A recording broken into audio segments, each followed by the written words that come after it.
Buenas noches, hermanos y hermanas de la Iglesia Nacional Presbiteriana El Divino Salvador de Xonacatlán. Este es el último viernes que estaremos dando las reflexiones, meditaciones de la palabra en función de el mes del hogar o el mes de la familia. Puesto que está muy relacionada la palabra bíblicamente, es aplicado a los dos, el hogar o la familia. El tema que hoy veremos es el rol de la familia en la sociedad. Y es crucial, es importante que quede grabado en nuestros corazones, que quede grabado en nuestras mentes, para poder tener el cambio que Dios quiere que tengamos y el que necesitamos hacer en nuestras vidas. Si tenemos que hacer algún ajuste, si tenemos que enmendar algo, si tenemos que corregir, si tenemos que aprender, es el tiempo de aprender. Nos basaremos en el texto bíblico, en la carta escrita a los tesalonicenses, en la primera, capítulo 4, versículos 1 al 5. Y leo la palabra de Dios. Por lo demás, hermanos, os rogamos y exhortamos en el Señor Jesús, que de la manera que aprendisteis de nosotros, como os conviene conduciros y agradar a Dios, así abundéis más y más, porque ya sabéis qué instrucciones os dimos por el Señor Jesús. Pues la voluntad de Dios es vuestra santificación, que os apartéis de fornicación, que cada uno de vosotros sepa tener su propia esposa en santidad y honor, no en pasión de concupiscencia, como los gentiles que no conocen a Dios. Que ninguno agravie ni engañe en nada a su hermano, porque el Señor es vengador de todo esto, como ya hemos dicho y testificado. Permítame orar. Bendito Dios, en el nombre poderoso de Jesús, puesta nuestra confianza en Él, creyendo que nos acercamos a tu trono en su nombre y confiados por su obra de salvación, su obra de redención. Oramos, Padre, y te pedimos, en el santo nombre de Jesús, que esta palabra leída y que en breve será explicada, nos ayude, Señor, en nuestra relación familiar. Que nos ayude en la familia para poder impactar, cambiar y mejorar a nuestra sociedad. Si algo hay, Señor, que no hemos entendido, si algo hay que no hemos escuchado, oramos, Señor, para que este sea el tiempo y el momento. En el nombre de Jesús oramos y te lo pedimos humildemente. Amén. Permítame introducir al tema el rol de la familia en la sociedad, con la ubicación geográfica a la cual escribe el apóstol Pablo a la iglesia de Tesalónica. Cuando vayamos a la historia y a la geografía, veremos que es un lugar crucial y medular en el Imperio Romano y para la cultura helenista. Aún sigue siendo una ciudad moderna y lo fue en el tiempo del apóstol Pablo. Es una ciudad que se fundó porque era un lugar estratégico de comercio.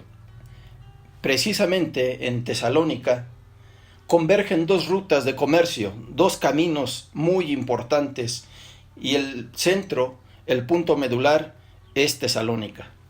¿Qué quiero decir con esto? Que es un puerto y es una ciudad donde hay mucha afluencia y convergencia de personas de muchos lugares, de muchas lenguas. Por lo tanto, se vuelve una ciudad. Y quiero decirle desde ahora que una gran metrópoli va a tener sus implicaciones tanto bien como para mal. Porque en las grandes ciudades es donde puede emerger el evangelismo para gloria de Dios con más poder, porque abarca más gente, pero es también donde hay prácticas, puesto que vienen de muchos lugares, de muchas costumbres, de muchas creencias, de muchas prácticas, es donde uno puede ser influenciado para bien o para mal. Así es que Tesalónica es un punto medular para poder predicar el Evangelio por la situación geográfica, económica y política en la que se encuentra el mundo helenista. Y el primer versículo, tomando otra versión, dice la palabra de Dios: por lo demás, hermanos, este es nuestro ruego y nuestra exhortación en el Señor Jesús. Habéis recibido de nosotros la manera de portaros para agradar a Dios. Ya os portáis así. Seguid progresando. Conocéis bien las instrucciones que os hemos dado de parte del Señor. Es muy importante este punto de vista al cual el apóstol Pablo subordina todo. Es un quehacer moral, un quehacer que agrada a Dios. Y esto lo podemos ver en el primer capítulo, en los primeros versículos a los tesalonicenses. Lo importante de todo esto es que aquel que escudriña los corazones sigue haciendo esa función, sigue haciendo ese trabajo, nos ve atentamente y nos sigue con su mirada y nos escucha con sus oídos. Aunque parece que estoy redundando, no es redundar, es afirmar lo que hace el Señor por si se nos ha escapado, si se nos olvida que Él está vivo y está presente. Así es que el cristiano va a buscar con amor la faz de Dios en todo lo que hace. No importa el lugar o la ciudad en la que se encuentre. Estamos llamados a hacer algo en obediencia. Pero la obediencia religiosa va a ayudar a las ciudades. Sí, definitivamente. La religiosidad ha sido un freno en todas las culturas y en todas las sociedades para que no haya más depravación de la que hay, para que se limiten las personas a hacer algo por esa religiosidad que profesan o practican. Mas el cristiano, su religiosidad no se basa en ritos, sino en la comunión con el verdadero Dios. Y no solamente es para un tiempo presente, sino que apunta hacia el futuro.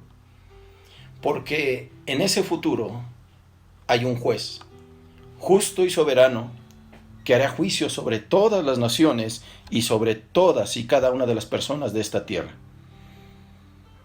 Así es que el apóstol Pablo ha dado las recomendaciones, la instrucción que reciben y la enseñanza en el nombre de Jesús, conforme a lo que Jesús previamente ha enseñado. Segunda parte del versículo 3 dice la palabra de Dios en esta versión: esta es la voluntad de Dios, vuestra santificación. Y este es uno de los dos puntos que tocaremos, la santificación. Desde el Antiguo Testamento, en Levítico 11:14, Dios dice a su pueblo: mostraos como santos y sed santos, porque yo soy santo.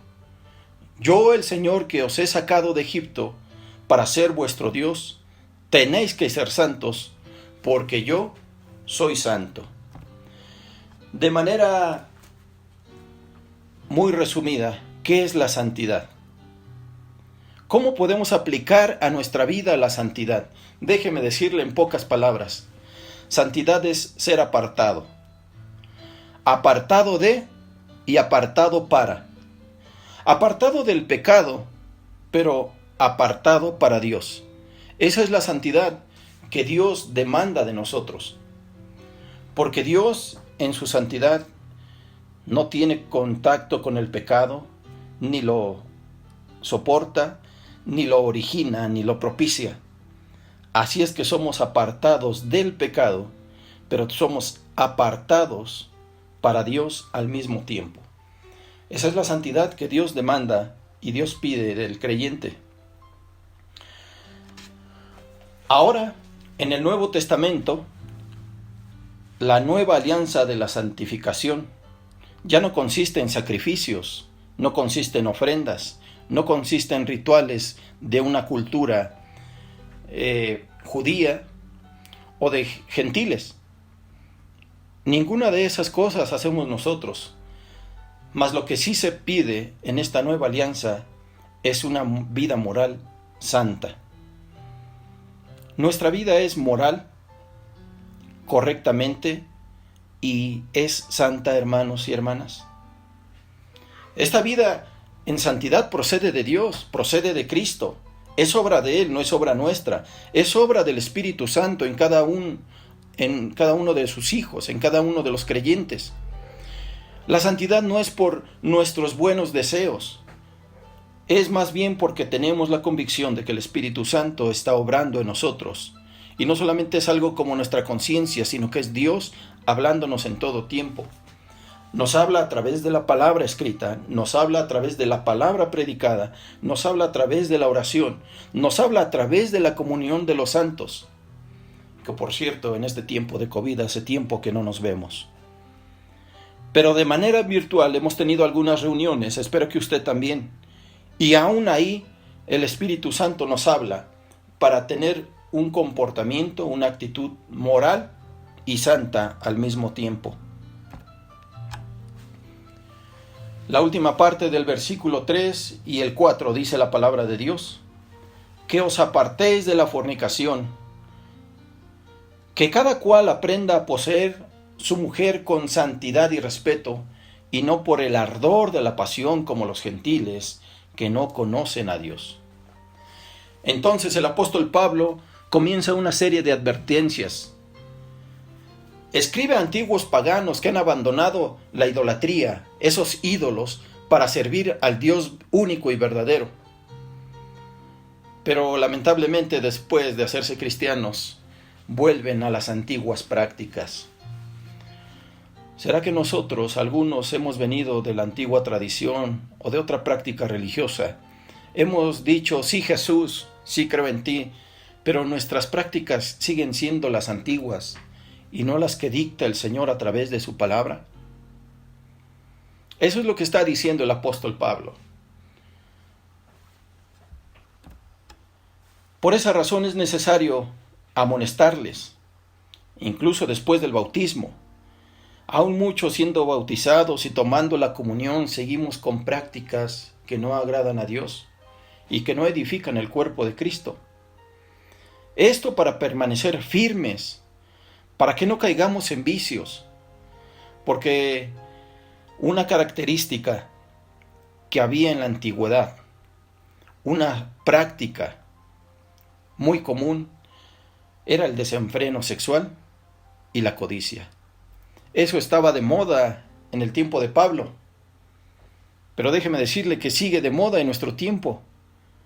El desenfreno sexual y la codicia, y entonces aquí estamos apuntando hacia lo que tiene que ser la familia y su rol en la sociedad. Por lo tanto, Pablo tiene que amonestar y avisar continuamente a los recién convertidos con estas palabras y con otras semejantes.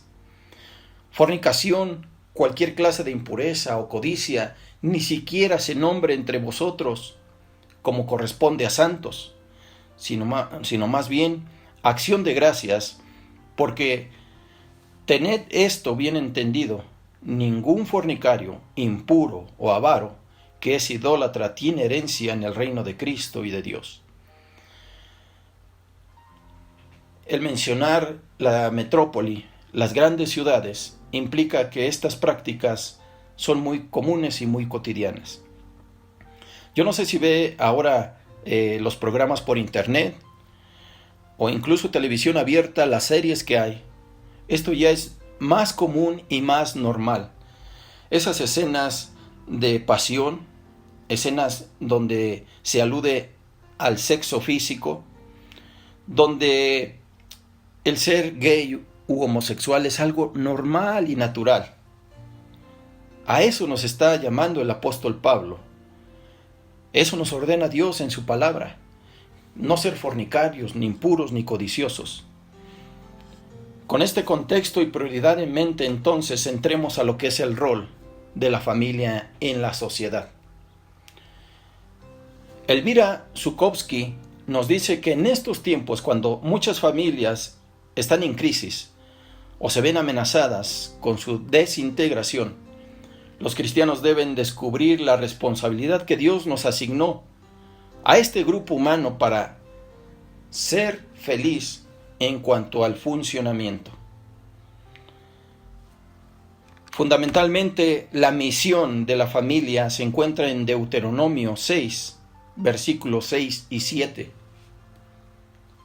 Entonces se hace referencia a que no solamente se trata de una serie de reglas para nuestros hijos, sino una transmisión de corazón a corazón. No solamente es la instrucción, que en verdad es muy importante y vale mucho. ¿Y a qué me refiero con instrucción?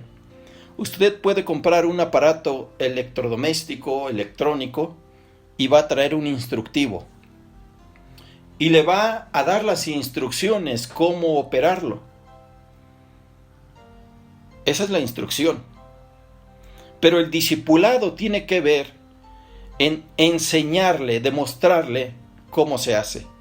Así es que Deuteronomio 6 y la carta que escribe el apóstol Pablo a los tesalonicenses en su capítulo 4 nos habla exactamente de lo mismo. Instrucción, enseñanza.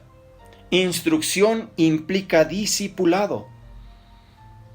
Si nosotros solamente le enseñamos la ley a nuestros hijos cuando son pequeños, creyendo que no se van a apartar de ella, pero sin darles la enseñanza con el ejemplo, créame que lo olvidarán. A mí mi padre muchas veces me dijo, lee tu Biblia, lee tu Biblia, lee tu Biblia, y yo no veía que él leyera su Biblia. O al menos nunca la pudimos leer juntos. Así es que la instrucción es enseñanza didáctica. Y la enseñanza didáctica implicará el ejemplo.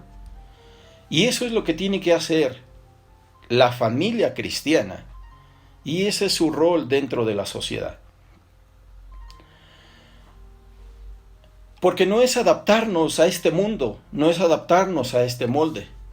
Porque el llamado que tenemos a la santidad en la familia cristiana tiene que determinar y tiene que ser el cambio y la distinción, la diferencia que hay con las demás familias o las demás personas.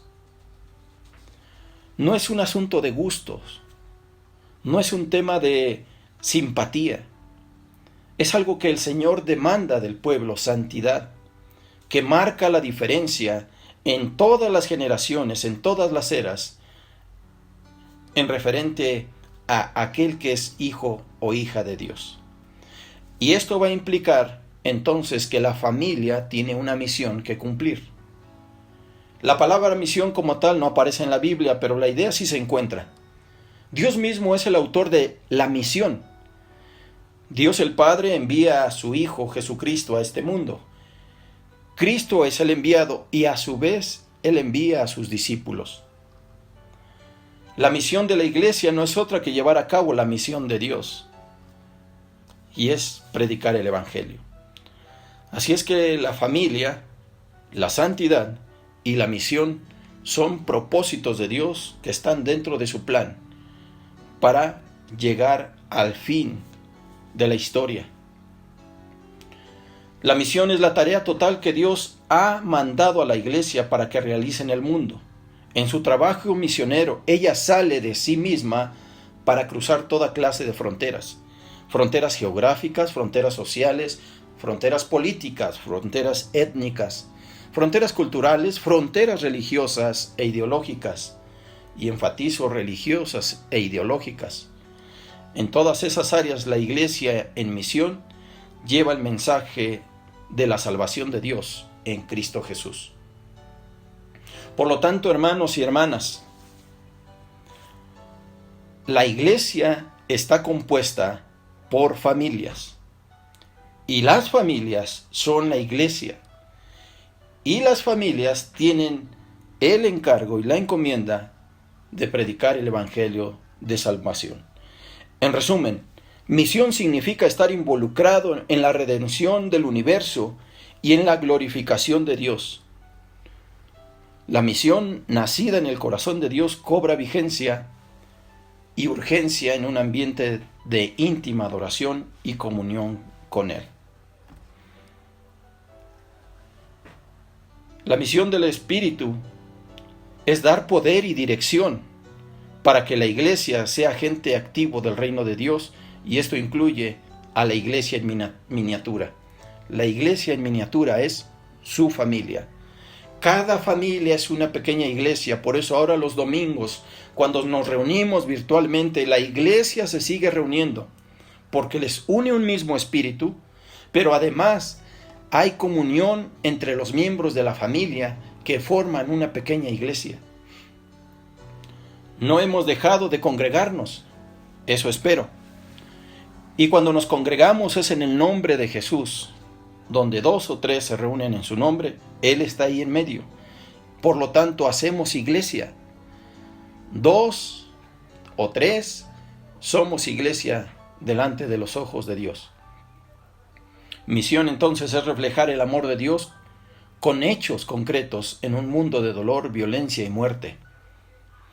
Es vivir en paz con Dios y con el prójimo y procurarla en el mundo.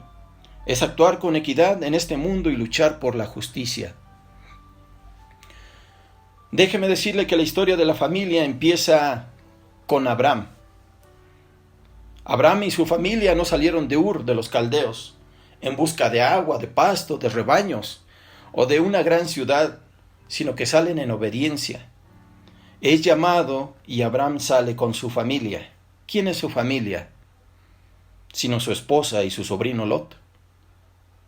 Así es que esa es la familia.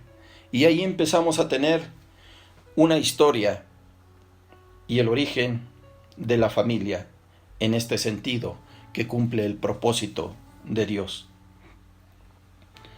Dios manifestó su gracia en esta familia y la usó con todas sus fallas y debilidades como el medio por el cual la salvación llegaría.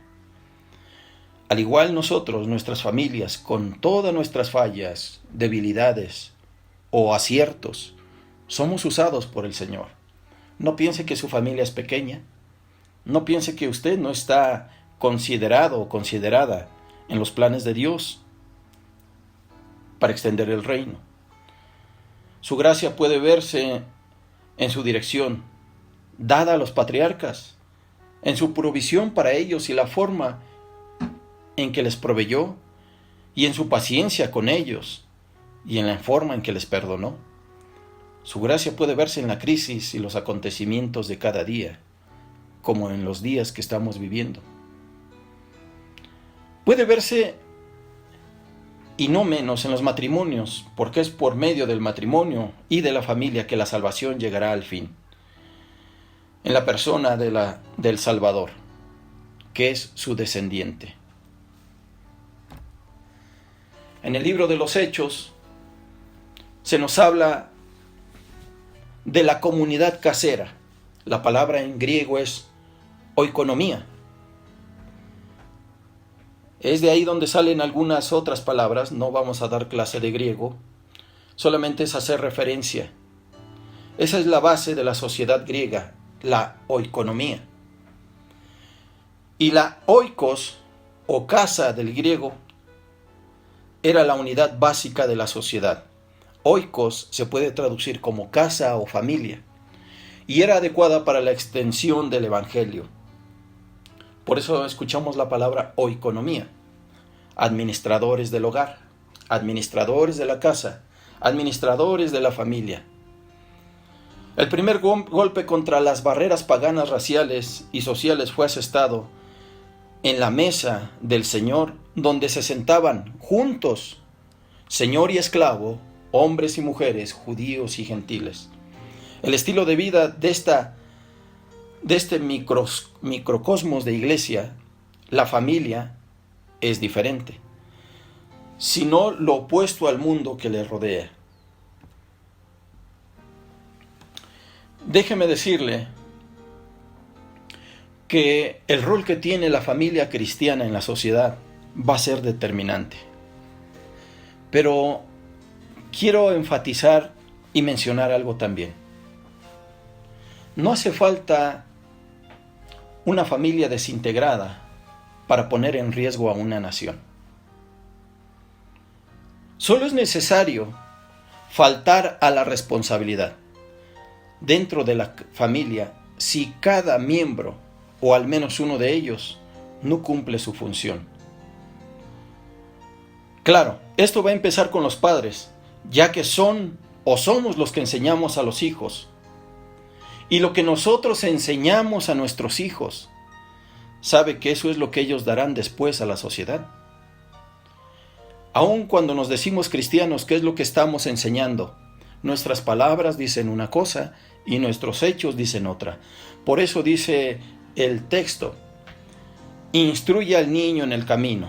La instrucción es la palabra o es la lectura, pero también es el ejemplo. Lo que nosotros demos a nuestros hijos en este tiempo es lo que ellos darán en el futuro a la sociedad. ¿De qué tipo de familias estamos hablando? Bueno, la Biblia nos menciona varios tipos de familias. Nosotros puede ser que tal vez tengamos solamente en mente papá, mamá e hijos, pero la misma Biblia nos va a hablar de varios tipos de familias.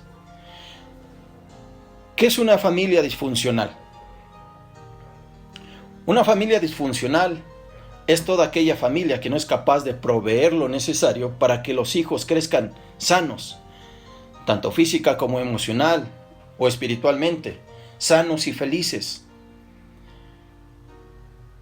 ¿Conoce usted las características de una familia disfuncional?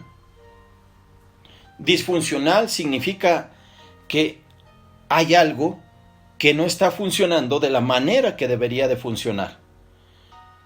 Está ahí, pero no funciona de la manera correcta. Y pudiéramos pensar, bueno, una familia disfuncional es aquella que no tiene papá, es aquella que no tiene mamá. Una familia disfuncional es aquella que no tiene hijos. Déjeme decirle que no es así. Una familia disfuncional puede tener la estructura bíblica, correctamente bíblica y socialmente aceptada, y eso entre comillas, de papá, mamá e hijos, pero alguno de ellos está fallando, o todos tal vez, entonces eso se vuelve una familia disfuncional. Cuando alguno de los miembros no cumple su función, ya deja de ser una familia funcional. Por lo tanto, el rol de la familia va a recaer primeramente y netamente sobre los padres. Lo que estemos enseñando será lo que nuestros hijos hagan en un futuro. Una familia es mucho más que la suma de individualidades. Es un sistema dinámico y flexible de interrelaciones entre sus miembros que dan para cubrir las necesidades materiales, sociales, culturales, espirituales y afectivas de cada miembro. ¿Cómo nos desenvolvemos dentro de nuestras familias? Porque cuando estamos en el templo, frente a los hermanos en la fe, somos de una manera, pero en casa, ¿cómo somos? Así es que, hermanos y hermanas, una familia puede ser tan disfuncional como la estructura correcta lo indica, pero puede ser tan funcional como aquella familia que solamente está compuesta por hermanos, porque los padres han partido. O puede ser aquella familia en la cual los abuelos cuidan a los nietos. O puede ser tan funcional como esa familia donde los nietos cuidan a los abuelos. Y hay varios ejemplos en la Biblia, donde el tío cuida al sobrino, y es el ejemplo de Abraham. Entonces, hay familias funcionales y familias disfuncionales con diferente estructura. La disfuncionalidad va a venir por varios motivos, por varias razones, y solamente los menciono. Las menciono para que no caigamos en esto. Si estamos en esto, tenemos que salir, porque nuestro llamado es a cumplir un rol, primero dentro de la familia y después a la sociedad, porque indirectamente impactará. ¿Qué nos vuelve disfuncionales? Bueno, la dependencia conyugal. La mujer depende tanto del hombre que entonces tiene que soportar malos tratos, humillaciones y hasta golpes. La manipulación. Los padres se aprovechan de los hijos de tal manera que les manipulan para su beneficio propio y egoísta. El abuso físico, el abuso emocional, el abuso sexual, el abuso económico. Bueno, con esto te tiene que alcanzar y te aguantas. Y quiero todos los días carne para comer. Eso se vuelve un abuso económico. Cuando uno se vuelve autoritario o muy permisivo también, la falta de comunicación nos vuelve disfuncionales. La falta de interrelación familiar, porque no hay trato, no hay acercamiento entre la familia. La ausencia, puede estar el padre presente, pero al mismo tiempo ausente. Las adicciones, y hay más, solamente las menciono, para que el Señor nos libre de estar en alguna de estas facetas. Y si llegáramos a estar en alguna de ellas, el Señor nos permita salir. La familia es la institución humana más antigua y más básica. Es la célula social original en la que Dios inserta a cada persona en su nacimiento. Dice el pastor y autor Philip Lancaster, y esto está sacado del libro La familia, base de una sociedad.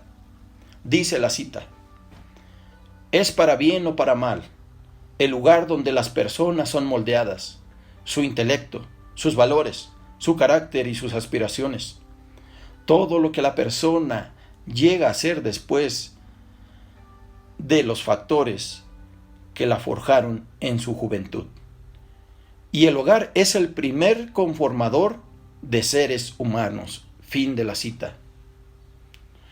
Ahora déjeme decirle, en este mismo libro, la importancia que hay en las palabras. Dentro de la familia tenemos que aprender, tenemos que saber usar las palabras.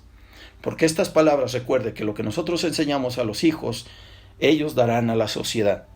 Y ahora la sociedad ha cambiado palabras que cambian toda la idea original. Y leo: las palabras importan, ya que constituyen los ladrillos básicos de la cultura y la sociedad. Y la palabra matrimonio ha sido fundamentalmente redefinida en el último siglo.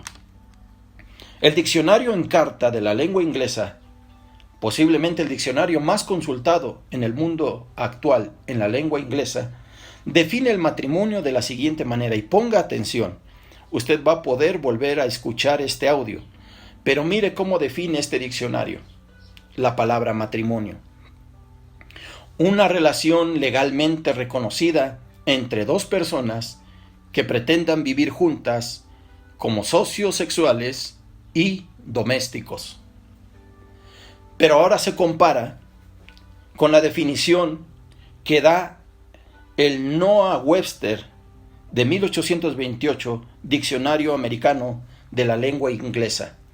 El diccionario Webster dice del matrimonio: el acto de unir a un hombre y a una mujer de por vida. Estado matrimonial: la unión legal de un hombre y de una mujer de por vida. El matrimonio es un contrato civil y religioso mediante el cual ambas partes se comprometen a vivir juntas, profesándose mutuo afecto y fidelidad hasta que la muerte los separe. El matrimonio fue instituido por Dios con el propósito de evitar relaciones promiscuas entre sexos, para promover la felicidad doméstica y para asegurar el mantenimiento y educación de los hijos. Fin de la cita. No entraremos a la comparación que estas dos definiciones hacen, pero es bastante notorio en cuanto a lo extenso o lo corto de la primera, donde no se menciona que viene de Dios, que es Dios quien lo ha instituido, donde se dice que el matrimonio es hombre y mujer y la primera definición no lo dice. La segunda definición dice que es para que se viva felizmente, sin promiscuidad, manteniendo a hijos y educándoles. La primera definición es tan laxa, que entonces se vuelve permisivo. Imagínese, es el diccionario más consultado en la lengua inglesa. ¿Por qué entonces estamos como estamos? Voy a darle esta ilustración, espero poder comunicar la idea. Todos conocemos qué es la bomba atómica, gracias a Dios no la hemos visto, ni deseamos verla. Bomba atómica o bomba nuclear. No voy a dar definiciones científicas, solamente referencia a lo que quiero concluir. Es una explosión nuclear, es una fusión y una fisión de partículas, fisión y fusión, unión y separación. Entonces estas partículas primero se dividen y después se unen a otras, que después se vuelven a dividir y se vuelven a unir a otras. Esta es una reacción en cadena. Y lo que estoy diciendo en la explosión nuclear causa una gran devastación, una gran explosión, un gran fuego que consume y devasta. La explosión nuclear. ¿Qué quiero decir con esto? Ahora imagínese la explosión de la familia nuclear. Y esa familia nuclear puede tener diferente estructura, déjeme decirle. Puede ser la estructura normal y tradicional, papá, mamá e hijos. O puede ser la mamá con los hijos. O puede ser el papá con los hijos. O puede ser el tío, el abuelo con los sobrinos, los nietos. Pero una vez que esta familia nuclear explota, no es diferente a la bomba atómica. Habrá separación, después habrá unión, y por todos los antecedentes que ya escuchamos en definiciones, esa nueva unión no será la mejor. Es una gran probabilidad que no será una buena relación, por lo tanto se volverá a dividir, se volverá a unir a alguien más, y esto traerá como consecuencia una sociedad fragmentada. Una sociedad que se deteriora y se destruye a sí misma cada vez más. Esta es la responsabilidad, hermanos y hermanas, que tenemos como cristianos. Por eso el apóstol Pablo escribe a los tesalonicenses, sabiendo lo que están viviendo y lo que están pasando. Y la palabra, una de las maravillas que tiene, es que es atemporal. Me refiero a que aplicó en los tiempos del apóstol Pablo, aplicó 1000 años después y aplica a nosotros 2000 años después. Así es que no tiene tiempo, pero es aplicable a todo tiempo. Imagínese si la familia nuclear explota, ¿qué consecuencias estamos teniendo? Y ahora imagínese esa explosión de generación en generación. Va a llegar a una degeneración, como ya lo estamos viviendo. Según la tendencia mundial, hay que estar a la vanguardia, hay que estar a la moda, como se dice, porque si no, entonces nos quedamos atrás, nos quedamos rezagados. Normalmente, la moda viene de Europa. Lo que actualmente se estila en Europa va a llegar a nosotros tarde o temprano. Bueno, con esto quiero decir que la familia en Europa está cambiando por la definición de este diccionario. Y no solamente eso, sino que ya se está practicando. La homosexualidad, la lesbianidad, son prácticas tan comunes que ya no hay reparo en ver personas en la calle. Pero ahora imagínese que en Europa se está fraguando algo malévolo, satánico.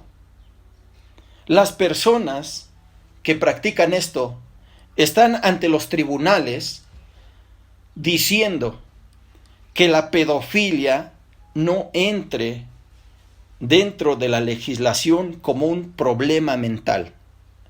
Ponga atención en esto. Ellos están alegando que la pedofilia no es un problema mental, porque más adelante lo que pretenden es que sea legal, bajo el argumento, y esto es verdad, bajo el argumento, según ellos, que a los niños les gusta y los adultos lo necesitan. Esto se está fraguando en Europa, que la pedofilia se vuelva algo legal. ¿Se puede imaginar eso?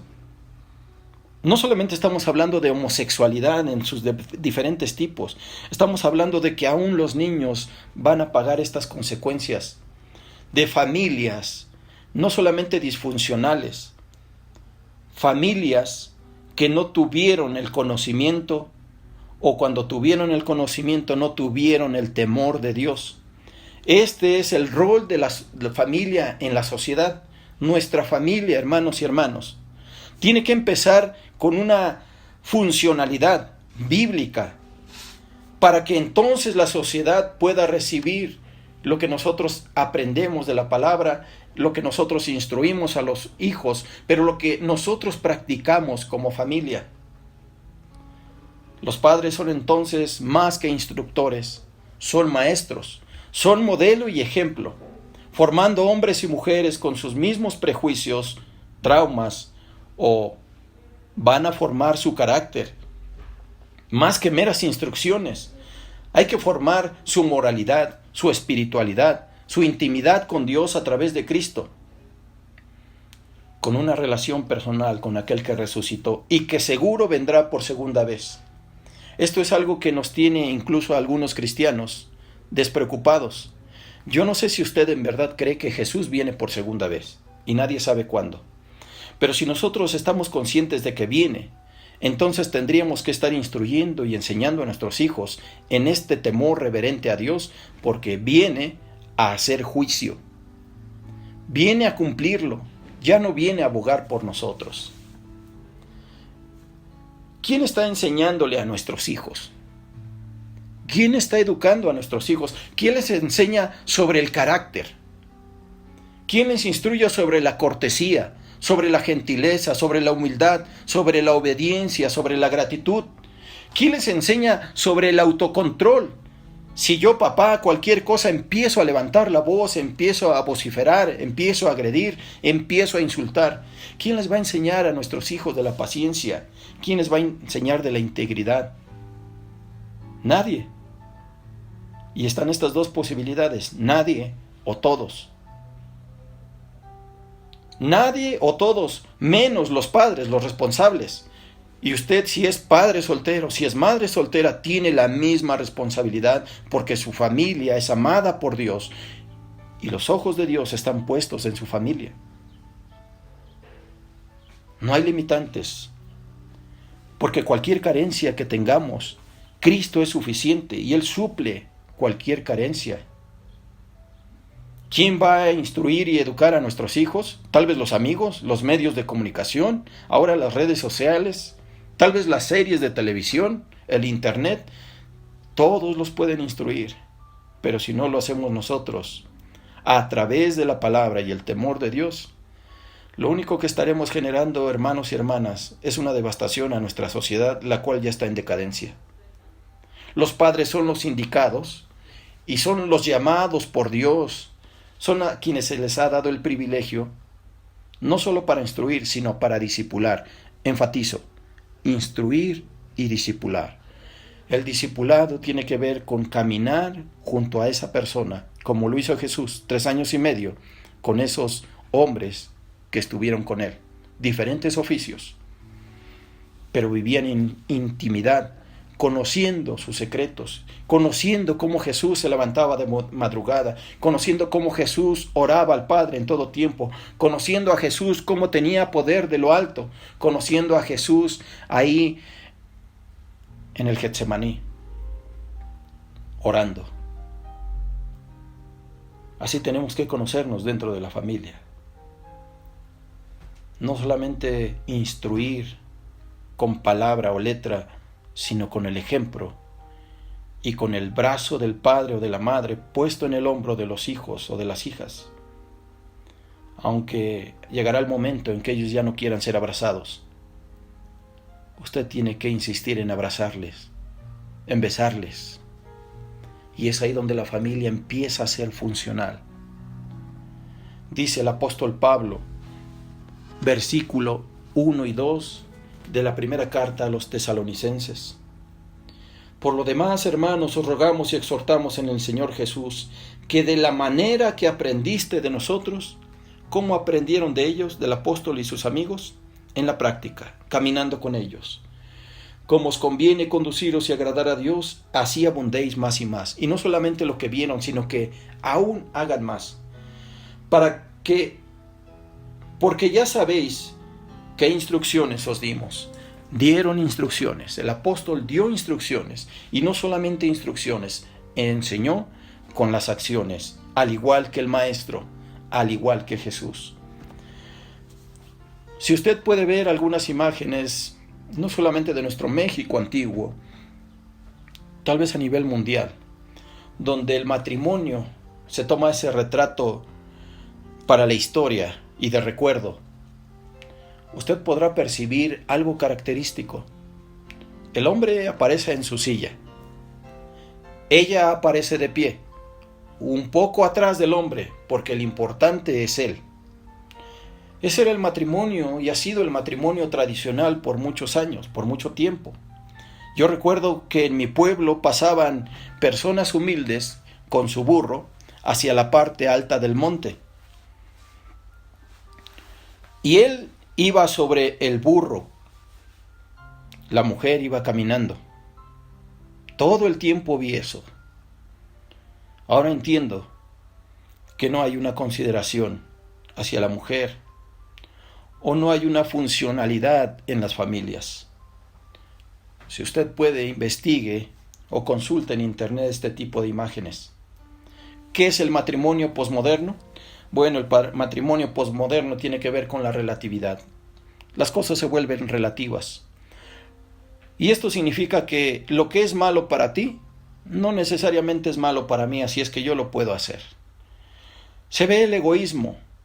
El hombre aporta amor para él mismo o la mujer aporta amor para ella misma. Hay diferentes tipos de matrimonios ahora en la posmodernidad. Hombre con hombre, mujer con mujer, aquellos que se han operado y mujeres que se han hecho hombres, hombres que se han hecho mujeres y luego entre ellos se casan. Esto es posmodernidad. Y a esto se le llama estar a la moda o vivir en la actualidad. La Biblia no nos llama a eso.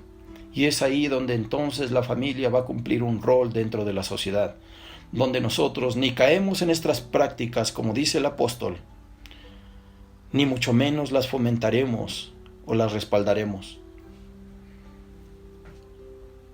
Así es que hay una gran responsabilidad delante de Dios, amada iglesia, porque Dios ha confiado en nosotros, para que esta sociedad que se corrompe cada vez más, tenga un alto y un freno a través de nuestras familias, bien cimentadas en Cristo Jesús. Quiero concluir con estos 4 puntos. El impacto del mundo moderno sobre la religión, la moral y la familia ha sido grande. Primero, queremos que se nos dé placer sin compromiso. Y eso está pasando dentro de las familias cristianas. Muchos se están divorciando. Y aún muchos están fingiendo un matrimonio, buscando placer en otra cama. Egoísmo. Aún los hijos solamente piden de los padres dinero y se vuelven como las sanguijuelas que no se llenan. Placer, egoísmo.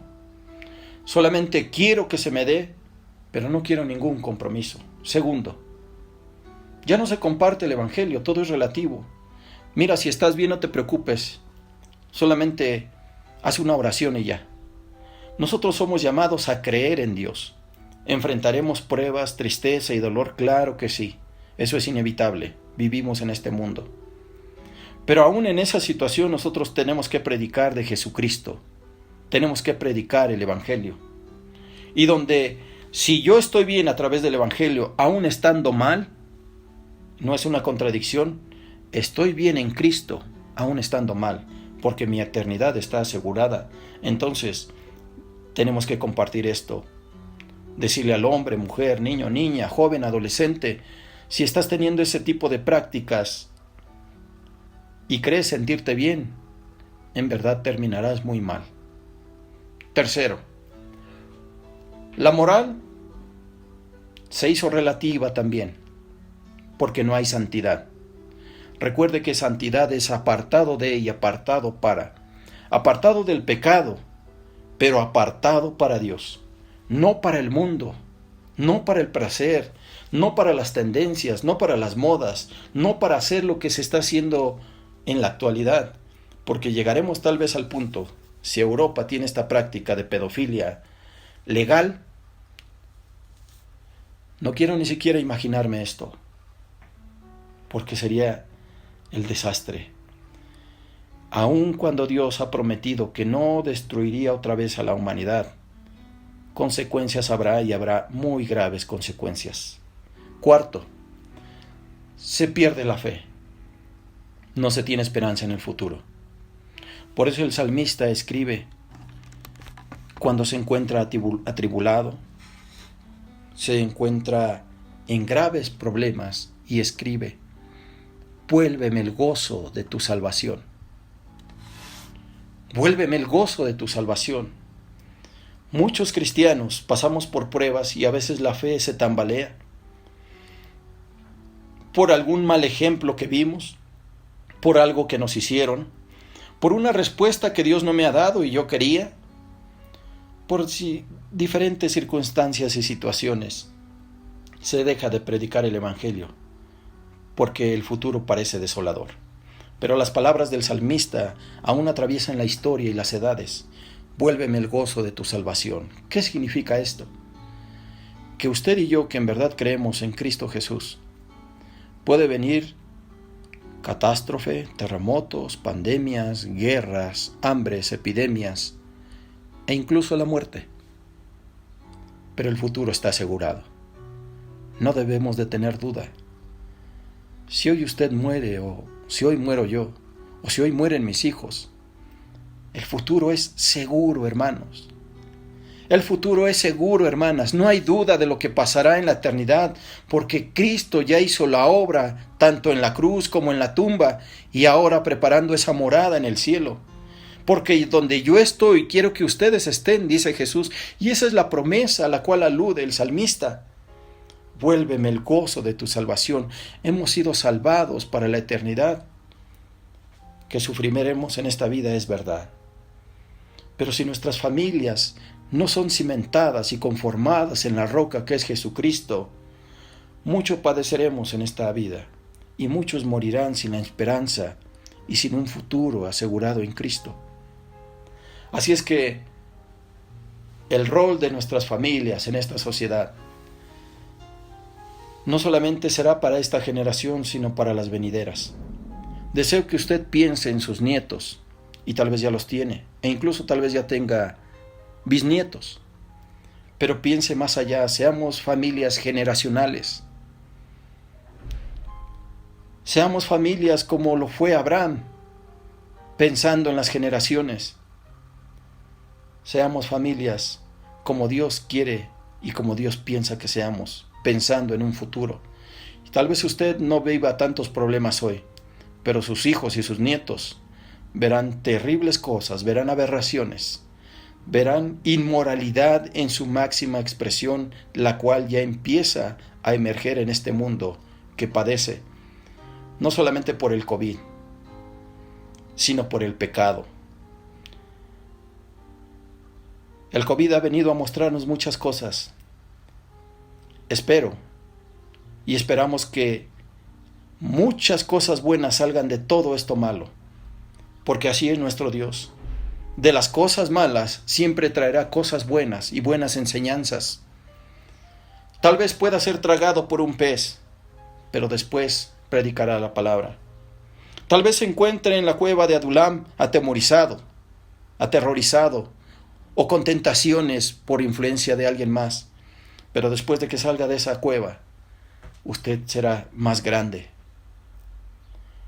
Tal vez se encuentre en la tumba como Lázaro, pero cuando salga de la tumba, entonces las cosas serán diferentes. Nuestras familias tienen que cambiar y tienen que ser moldeadas a la imagen y a la manera en cómo Dios quiere que seamos. El rol de la familia en la sociedad, y sobre todo de la familia cristiana, y en específico la familia de la Iglesia Nacional Presbiteriana, el Divino Salvador, tiene que impactar Xonacatlán. Ante todo esto tenemos que responder con toda firmeza y claridad que la misión de la familia en la sociedad es la santidad y la proclamación del Evangelio de salvación. Oramos para que en el nombre de Jesús este tema pueda servirle de algo. Y damos gracias a Dios porque por su misericordia se han cumplido estos diferentes viernes de reflexión y meditación bíblica en el mes del hogar o en el mes de la familia. Gracias a la vida que Dios le da a nuestro pastor Ananías, a su amada esposa y a sus hijos que están con nosotros y entre nosotros. Damos gracias por los medios en los cuales se difunden estos audios o videos. Damos gracias por cada familia que puede ver y escuchar estas reflexiones, esta palabra. Y damos gracias a Dios porque aún en la pandemia nuestras familias son benditas por Dios y han de ser de bendición para la sociedad. Concluyo con una oración, deseando que la paz de Dios sea en cada familia. Padre, en el nombre de Jesús, oramos, Señor, para que ahí en cada familia nuclear, en cada familia tu palabra, Señor, dé frutos. Oramos para que haya sido sembrada y depositada en tierra fértil, donde broten, Señor, frutos, producto de tu amor, producto de tu obra, producto de tu Espíritu Santo en cada uno de nosotros. Y que ese fruto se comparta y que alimente a muchos más, que nos alimente incluso a nosotros mismos y que nuestras familias sean fortalecidas. Usa, Señor, a la iglesia, el Divino Salvador. Usa, Señor, a cada familia de esta iglesia. Usa, Padre Eterno, a cada miembro de estas familias, de esta iglesia, para impactar nuestra sociedad. Y si algo tenemos que corregir, nuestra santidad, nuestra moralidad, proclamar el Evangelio, nos ayudes a discernir los tiempos, porque aún estando confinados, podemos seguir predicando. Tú nos has enviado a eso. Gracias, Señor, por este tiempo y gracias por todos los hermanos que están involucrados en poder llevar a cada familia estos mensajes. Oramos por cada uno de ellos, oramos por los enfermos, oramos por las familias, oramos por los que están dolidos en este momento y oramos por los que están pasando una gran lucha y gran tribulación. Tú resplandecerás, Señor, en esa gran tiniebla, porque las tinieblas no prevalecen. Tu luz las disipa y tu luz brilla eternamente. Bendice a nuestras familias, Padre.